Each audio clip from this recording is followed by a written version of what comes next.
Recording by Taryn Maximilian Defoe. The Murderer by Richard Middleton. He walked down to the embankment, with the paving stones like velvet under his feet, and he swerved like one running.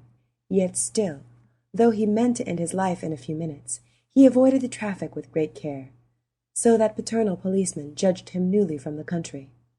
The August sun seemed pitiless in its strength, and in his fear and wretchedness he cursed it. Better rain, mist, fog, anything but the reproachful blue of the sky and the dancing glitter of the dust. He wanted sympathy, and instead, nature triumphed over him and emphasized his failure.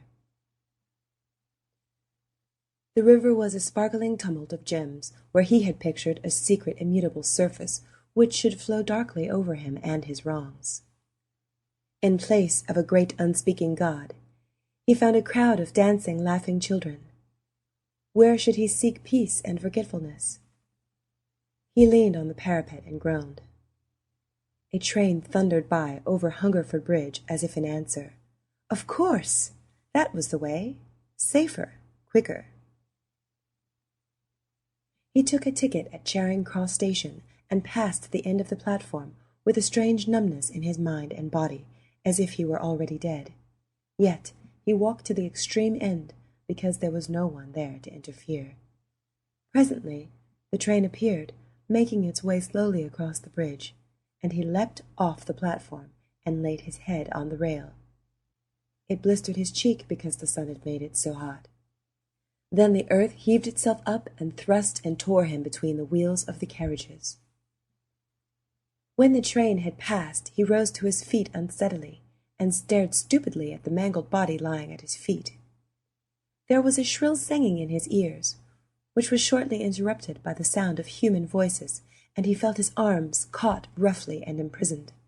Soon he made out the word murder, angrily spoken, and found that he was held by plate-layers, who were gesticulating violently and pointing at the body, but he would not speak, because though the head had become a crushed horror upon the rail, he knew that the body was his.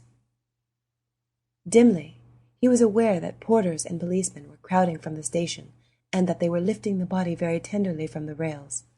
Then he fainted. He came to in the police station and found that his face and hair were dabbled with water.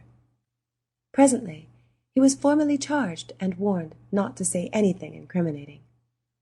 He said only, "It was me," but this he repeated several times. He was trying to convince himself. Then he was removed to the cells and found himself alone.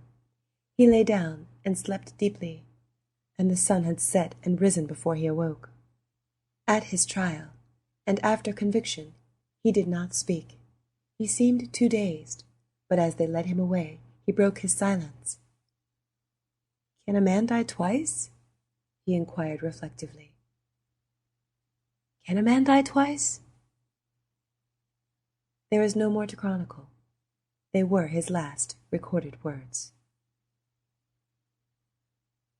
End of The Murderer by Richard Middleton.